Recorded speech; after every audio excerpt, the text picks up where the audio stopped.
Hello दोस्तों, सभी को राधे राधे, सभी को जय श्री कृष्णा। मेरे प्यारे दोस्तों, कैसे हो आप? मुझे उम्मीद है आप सभी बहुत अच्छे होंगे, जोरों शोरों के साथ में अपनी तैयारियां भी कर रहे होंगे। देखिए दोस्तों, अगर आप इस चैनल पर नए हैं तो चैनल को प्लीज़ सब्सक्राइब कर देना, शेयर भी कर देना, क्योंकि इसी तरह के वीडियो में लेकर आता रहता हूं। दोस्तों, आज हम पढ़ेंगे क्लास 12th एनसीईआरटी बायोलॉजी का बहुत ही इंपॉर्टेंट टॉपिक है, जो चैप्टर नंबर 6 है ना, इवोल्यूशन। उसका एक बहुत ही इंपॉर्टेंट टॉपिक है ओरिजिन ऑफ द लाइफ के बारे में हम पढ़ेंगे दोस्तों, ओरिजिन ऑफ लाइफ।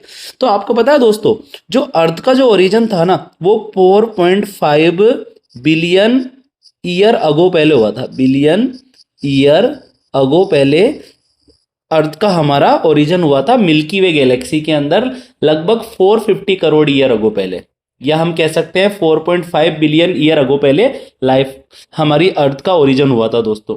ठीक है, अब आपको पता है जैसे लाइफ का भाई, तो आपको पता है अर्थ का ओरिजिन तो हुआ था 4.5 बिलियन ईयर अगो पहले, यानी कि 450 करोड़ ईयर अगो पहले। ठीक है, और आप देख सकते हैं कि लाइफ के ओरिजिन के 50 करोड़ ईयर तक केवल अपन कह सकते हैं कि लाइफ का ओरिजिन होने के बाद में 50 करोड़ ईयर तक तो केवल अर्थ है ना कूल होती रही, ठंडी होती रही दोस्तों। ठीक है, और लाइफ के अपीयर्ड मतलब कि अर्थ का ओरिजिन होने के बाद में भी हम कह सकते हैं कि 500 मिलियन ईयर, 500 मिलियन ईयर का मतलब है 50 करोड़ साल के बाद में लाइफ का ओरिजिन हुआ दोस्तों। तो अर्थ के फॉर्मेशन के 500 मिलियन ईयर या 50 करोड़ ईयर आफ्टर के बाद में ही लाइफ का ओरिजिन हुआ दोस्तों। या हम कह सकते हैं कि ऑलमोस्ट 4 बिलियन ईयर अगो पहले, या 4 बिलियन ईयर बैक, या 400 करोड़ ईयर अगो पहले लाइफ का ओरिजिन हुआ था दोस्तों। आपको पता है लाइफ के ओरिजिन को समझाने के लिए अलग अलग जो बंदे हुए हैं, उन अलग अलग बंदों ने है ना अलग अलग थ्योरीज दी है। जैसे अगर अपन सबसे सिंपल थ्योरी देखें तो थ्योरी ऑफ स्पेशल क्रिएशन। दोस्तों, थ्योरी ऑफ स्पेशल क्रिएशन में क्या बताया गया है कि लाइफ को है ना गॉड ने बनाया है। किसने बनाया है? God created life. जो सभी जो रिलीजन्स हैं, चाहे आप कोई सा भी रिलीजन देखिए, उसमें गॉड को माना जाता है, और जो ऐसा माना जाता है कि गॉड ने लाइफ को बनाया है। ठीक है, उसके बाद में हम देखते हैं दोस्तों दूसरी थ्योरी है theory of panspermia, cosmozoic theory के नाम से भी इसको जानते हैं दोस्तों। और दोस्तों ये जो थ्योरी है ना, ये एस्ट्रोनॉमर्स की फेवरेट थ्योरी है दोस्तों। ठीक है ना, इस एस्ट्रोनॉमर्स कौन होते हैं? जो स्पेस में घूमते हैं, है ना, स्पेसशिप वगैरह के अंदर बैठकर। ठीक है दोस्तों, तो कुछ साइंटिस्ट का क्या मानना था? Some scientist believe that life came from outer space. कुछ साइंटिस्ट का क्या मानना है कि लाइफ है ना इस अर्थ के ऊपर है ना आउटर स्पेस से आई है।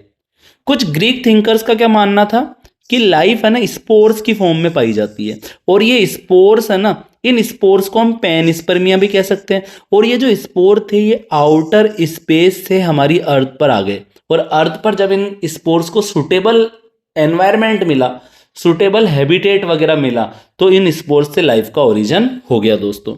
ठीक है, इसी तरह से दोस्तों एक थ्योरी और है, थ्योरी ऑफ स्पॉन्टेनियस जनरेशन, जिसको एबायोजेनेसिस या ऑटोजेनेसिस भी कहते हैं। देखो तीन नाम है, एक तो है थ्योरी ऑफ स्पॉन्टेनियस जनरेशन, दूसरा नेम है बेटा एबायोजेनेसिस, और तीसरा नाम है ऑटोजेनेसिस।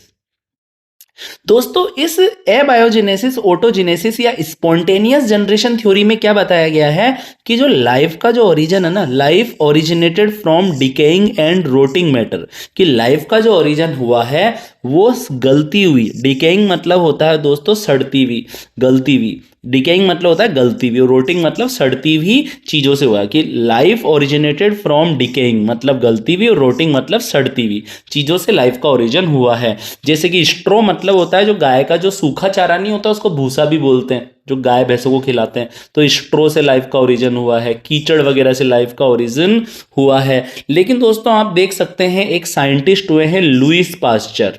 लुईस पास्चर ने एबायोजेनेसिस थ्योरी को रिजेक्ट कर दिया, स्पॉन्टेनियस जनरेशन थ्योरी को इन्होंने बिल्कुल गलत साबित कर दिया दोस्तों। तो इन्होंने क्या बताया? लुईस पास्चर ने बताया कि life came from pre existing life, कि कोई भी जो आज आप इस अर्थ पे लाइफ देख रहे हो ना, वो पहले से मौजूद प्री एग्जिस्टिंग लाइफ से ओरिजिनेट हुई है दोस्तों। लुईस पास्चर ने एक स्वान नेक फ्लास्क, एक एक्सपेरिमेंट किया लुईस पास्चर ने। इस एक्सपेरिमेंट का नाम है स्वॉन नेक फ्लास्क वाला एक्सपेरिमेंट। कौन सा एक्सपेरिमेंट दोस्तों? स्वॉन नेक फ्लास्क वाला एक्सपेरिमेंट। इस फ्लास्क के अंदर क्या था, इसकी जो नेक थी ना वो बिल्कुल हंस के जैसी थी, स्वॉन के नेक जैसी थी। मतलब इसकी जो नेक है वो बिल्कुल स्वॉन जो होता है, जो हंस होता है, उसकी गर्दन जैसी थी। ठीक है दोस्तों, और इस फ्लास्क में इन्होंने क्या करा, यीस्ट और शुगर का जो सॉल्यूशन ले लिया, ऐसा सॉल्यूशन जिसके अंदर कोई भी बैक्टीरिया, कोई भी माइक्रोब्स नहीं था, उसको स्टेरिलाइज सॉल्यूशन कहते हैं। उस सॉल्यूशन को इसने बॉईल किया और बॉईल करने के बाद में उसको 1-2 दिन के लिए रख दिया सॉल्यूशन को। जब इस सॉल्यूशन को चेक किया गया तो इसमें कोई भी माइक्रोब्स, कोई भी बैक्टीरिया नहीं था दोस्तों।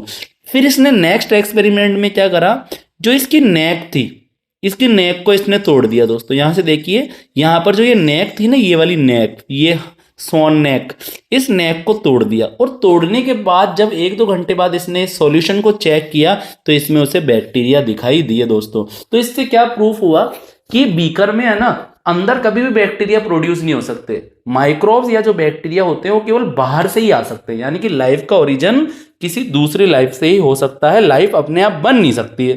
ठीक है दोस्तों, इसी तरह से दोस्तों एक थ्योरी और है, theory of biogenesis, theory of biogenesis. और दोस्तों थ्योरी ऑफ बायोजेनेसिस के अंदर क्या बताया गया है, ये जो थ्योरी है ये प्रपोज्ड की थी हार्वे एंड हक्सले ने दोस्तों। और इस थ्योरी के अंदर एक बहुत इंपॉर्टेंट सेंटेंस कहा गया है, ओमनिस वाइवम एक्स ओवो और वीवो।